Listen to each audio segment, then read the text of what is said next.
যে আমার উপরে জুলুম করে সে হলো জালেম, আর আমি হলো মাজলুম। আর আবার যদি আমার ক্ষমতা আসার পরে, আমি ক্ষমতা পাওয়ার পরে যদি আমি আবার তার উপরে জুলুম করি, তার উপরে অন্যায় অবিচার করি, তাহলে তো আমি জালেম হয়ে যাব, সে মাজলুম হয়ে যাবে। তার মানে ভাই আমরা জালেম হব না, আমরা মাজলুমে থাকবো। আমরা যেন জালেম না হই, আমরা যেন অন্যকে কষ্ট না দিই, ভাঙচুর যেন না করি। আপনার 50,000 টাকা ক্ষতি করলো, আপনি তার 5 লক্ষ টাকা ক্ষতি করতেছেন, তাহলে তো আপনি, সে 50,000 টাকার ক্ষতি করলো, আপনি তার চাইতে প্রায় 4,50,000 টাকা আপনি বেশি ক্ষতি করলেন। তাহলে আপনি আরো বেশি ক্ষতি করলেন, আপনি তার চাইতে বেশি জালেম হয়ে গেলেন। আসসালামু আলাইকুম রহমতুল্লাহ বারাকাতুহু।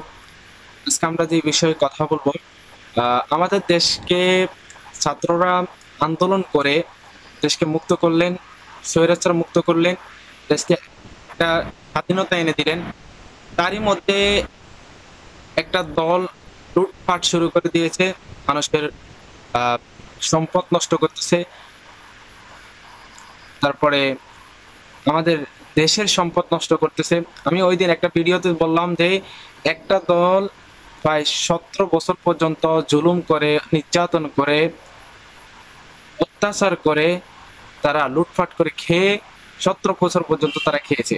আর একটা দল কিন্তু এই 17 বছরের ক্ষুধার্ত, তারা জুলুম করতে পারে নাই, অন্যায় করতে পারে নাই, অবিচার করতে পারে নাই, খেতে পারে নাই, তারা কিন্তু এই 17 বছরের ক্ষুধার্ত। দেখেন আজকে আপনার যে আপনার 50,000 টাকা ক্ষতি করলো, আপনি তার 5 লক্ষ টাকা ক্ষতি করতেছেন, তাহলে তো আপনি, সে 50,000 টাকার ক্ষতি করলো, আপনি তার চাইতে প্রায় 4,50,000 টাকা আপনি বেশি ক্ষতি করলেন। তাহলে আপনি আরো বেশি ক্ষতি করলেন, আপনি তার চাইতে বেশি জালেম হয়ে গেলেন। যে আমার উপরে জুলুম করে সে হলো জালেম, আর আমি হলো মাজলুম।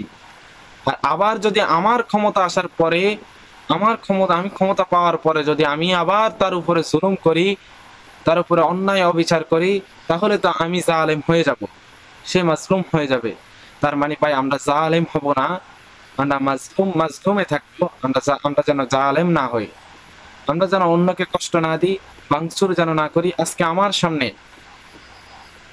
তাদের দলের, যে দলের কথা বললাম, তাদের দলের কিছু লোক একটা সিএনজি দাঁড়ায় আছে, তাকে বাধ্য করছে সিএনজি নিয়ে যাওয়ার জন্য। এখন সাথে অনেকগুলো অস্ত্র তারা নিয়ে গেল। কোথাকার বাড়ির জানি তারা এই ধ্বংসাত্মক চালালো, এবং কাকে জানি কিভাবে খুব মেরে ফেলার চক্রান্ত করলো তারা। তো ভাই আমার কথা হচ্ছে যে এটা, আমরা যেন জালেম না হয়ে যাই, আমরা যেন অন্যের ক্ষতি না করি। আমরা, ইসলামের সৌন্দর্য হচ্ছে যে কেউ আমার উপরে জুলুম করছে, আমার যদি ক্ষমতা আসে তাহলে আমি তাকে মাফ করে দিব। বিশ্বনবী যখন মক্কা বিজয় করার পরে রাসূলুল্লাহ সাল্লাল্লাহু আলাইহি ওয়াসাল্লাম বললেন যে যারা সবচেয়ে বড় অন্যায়কারী তাদেরকে আইনের আওতায় আনা হবে, এবং ছোটখাটো সবাইকে উনি সাধারণ মাফ ঘোষণা করে দিলেন, ক্ষমা ঘোষণা করে দিলেন, তাদেরকে মাফ করে দিলেন, তাদেরকে ক্ষমা করে দিলেন। সুতরাং যে আমার উপরে জুলুম করলো, আমি তাদেরকে ক্ষমা করে দেব, তাহলে আমি মাজলুমের কাতারে থাকবো এবং সে জালেমের কাতারে থাকবে। এই জন্য ভাই আমরা যেন জালেম না হয়ে যাই, আমরা যেন অন্যের উপরে জুলুম না করি, অন্যের বাড়ি ঘর দুয়ার ধ্বংসাত্ম না করি, এবং যে দেশের যে সম্পদ, এই সম্পদ যেন আমরা নষ্ট না করি। আমাদের দেশ সুন্দরভাবে চলবে। আবার আমরা চাচ্ছি যে আমাদের দেশ উন্নয়ন হবে, এবং দেশে একজন ভালো দক্ষ আহ, একজন আমাদের প্রতিনিধি আসবে, একজন আমাদের দায়িত্বশীল আসবে। ইসলামিক মাইন্ডের হলে, ইসলামের পক্ষ থেকে একজন আসলে আমাদের জন্য অনেক ভালো হবে। কারণ ইসলাম দিয়ে যদি রাষ্ট্র চালানো হয়, তাহলে ওই রাষ্ট্রের মধ্যে জুলুম অত্যাচার থাকে না, ওই রাষ্ট্রের মধ্যে চাঁদাবাজি থাকে না, অন্যায় থাকে না, আমাদের কোনো বোন নির্যাতন হবে না, কোনো বোন কোনোভাবেই ধর্ষণ হবে না, এমনকি কোনোভাবে আমাদের কাছে কেউ কোনো অন্যায়ভাবে আমাদেরকে কোনো বিভ্রান্তির মধ্যে ফেলাতে পারবে না, কোনো কিছু আমাদের উপরে জুলুম করতে পারবে না। ইসলামিক রাষ্ট্র হলে আমাদের জন্য ভালো হবে, আমাদের জন্য, আমাদের পরিবারের জন্য, আমাদের দেশের জন্য কল্যাণ বয়ে আনবে। আমরা আবারও আমাদের স্বাধীনতা উপভোগ করে আমরা উপরের দিকে উঠবো।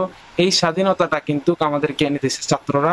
কিন্তু আমরা কেন, আমরা কোনো দলকে ধন্যবাদ জানাচ্ছি না, কোনো দলকে নয়।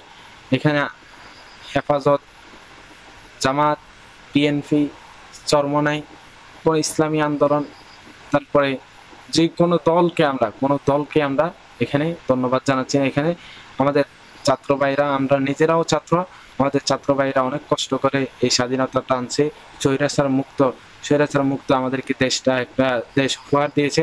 সুতরাং আমরা এই দেশকে আর একটা জালেমের হাতে তুলে দিব না, আমরা আর নির্যাতন হব না। আমরা ইসলামিক মাইন্ডের ইসলামিক একজন নেতা তৈরি করে নিব ইনশাল্লাহ। এখানেই আমার কথা। আমরা যেন কারো বাড়ি লুটপাট না করি, আমরা যেন জালেম না হয়ে যাই, আমরা যেন অন্যের ক্ষতি না করি। আসসালামু আলাইকুম।